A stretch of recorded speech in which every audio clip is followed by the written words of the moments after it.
Hello everyone and welcome to Dalik Shockin. So today we are going to make Shahi Tukra, which is a very famous and loved dessert in India and in Pakistan.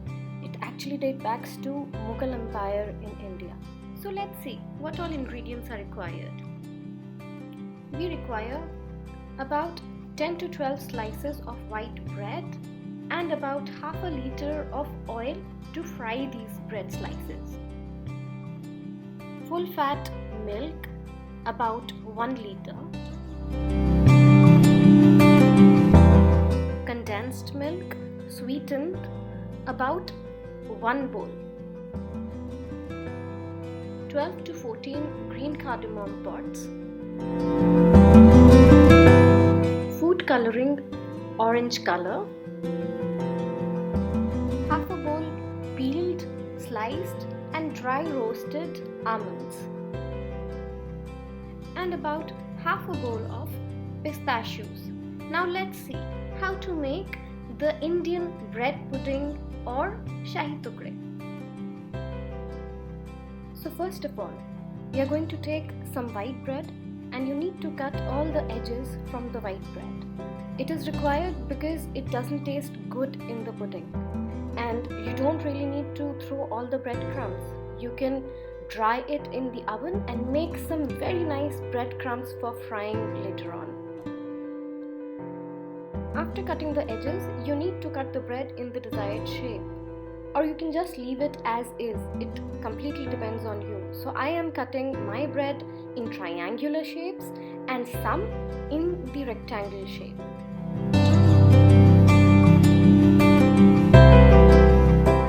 Now you take a heated pan and start dry roasting some pistachios in it. You just have to roast it until they become crunchy. Make sure they do not start burning. After you have dry roasted them and they have become nice and crunchy, you can keep them aside to cool down, and then you can take a mortar and pestle or just a mixer grinder and grind these pistachios in it. I'm going to tell you later on what we are going to do with the ground pistachios. You don't have to grind it into a paste. You just have to grind it until it is little gritty. Afterwards, in the same mortar and pestle, you have to take some green cardamom and start grinding it again. You have to grind it into a powder, so it will take a little time. Or you can just cut it short and do it in the grinder. After you have ground it, you have to take out all the green skin out. And again, you do not need to throw it away. You can completely use these green skin of the cardamom in your chai. Yes, I'm talking about the Indian masala chai. Later on a cooking stove, you have to heat up enough oil so that you can fry all the bread you have cut. Yes, I know this will require a lot of oil, but you can't really help it when you're making desserts. So you start frying all your bread until it is nice and beautiful brown. You have to fry it until it is light brown, not like a dark brown color, because the dark brown bread will give a bitter taste and not a very good texture to your bread pudding. So you just need to fry it until it is a nice beautiful brown, just a light brown color. But before you start frying, keep in mind to take a plate and place a nice kitchen towel or a tissue paper on it, so that after you fry, you can place all your bread on that kitchen towel so that it can absorb all the excess oil that gets inside your bread. So after you've done frying, you can keep all your bread aside to just cool it down, and in a separate pot or pan, take about 1 liter of milk and start boiling it. After it comes to a boil, you can add your ground green cardamom to it. Now on a low heat, you just keep on boiling the milk until it becomes slightly thicker. After it has thickened, you can add half a can or half a box of condensed milk to it. Yes, we are just adding condensed milk to it, and we are not adding any sugar because condensed milk has a lot of sugar in it already. One very important thing to keep in mind over here is that while you are pouring the condensed milk in the milk pot, you have to keep stirring the milk. Otherwise, sometimes as soon as you pour your condensed milk in the pot, it starts to stick at the base of the pot. And once it sticks to the base of the pot, it starts to burn and gives a very nasty smell to the milk. Now you have to boil it more and make it even little more thicker. But you do not have to make it very thick because you have to soak all your bread in this milk. And if it gets very thick, your bread cannot soak all the sweetened milk we have prepared. While you're still boiling the milk, you can add some orange, very little food color to the milk. Please be sure that you do not add too much of this orange color, otherwise it will give a very bright orange color to your pudding. Traditionally, people used to actually add saffron in it, and because of the saffron, they used to get that very nice, very mellow kind of a yellow color in the Shahi Tukda. But over here, since I'm also going to add kevra water, I'm not really adding any saffron to my bread pudding.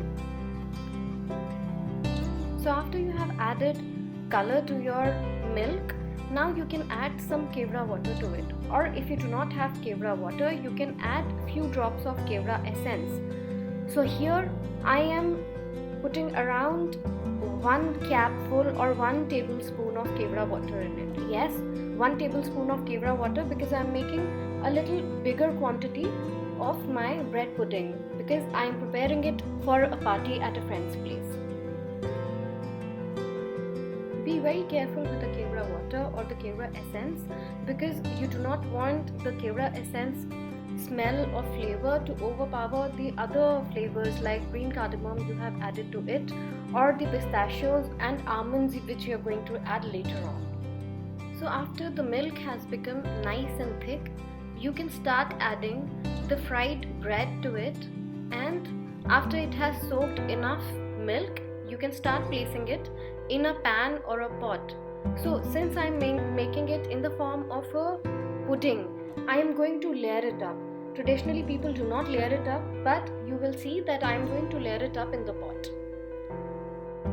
So once your base layer is ready in the pot, you can add some of the sliced almonds to it like a layer, and then again you can add another layer to it. It is completely up to you how many layers you want to do. Over here I am doing about 3 layers today. The almonds I have added over here, they are sliced and I have dry roasted it on the pan. Yes, after you dry roast any of the nuts, they give a nice crunchy kind of a flavor to whatever dish you add. So now after I have layered it up, you can see there are some gaps in my layers. So what I did over here is that I broke few of the soaked bread slices and placed in between all the gaps so that it is nice and flat on the top. Because actually it is a pudding, it is not like a traditional Shahi Tukda. So if you make a traditional Shahi Tukda, you will not layer it up. You will just have one layer of it and you will dress it up with a lot of thickened milk and mawa. So once your top layer is ready, you can start pouring all the leftover milk very evenly in the pot. It is very important to pour all the milk very evenly so that it is evenly soft and not chewy at some places. Again, you have to layer it up with your sliced almonds, and yes, now comes the time for the ground pistachios. It will go on the top. You will completely cover your pudding with the pistachios.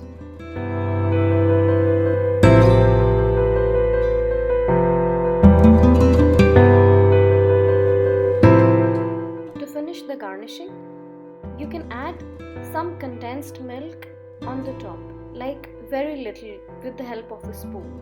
If you add too much of condensed milk, your dessert is going to get unnecessarily sweet.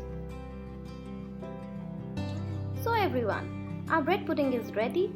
Now it's just the matter of refrigerating it for 2 to 3 hours and enjoy it cold. Do try this bread pudding recipe and tell us in the comments below if you liked it. Thanks for watching.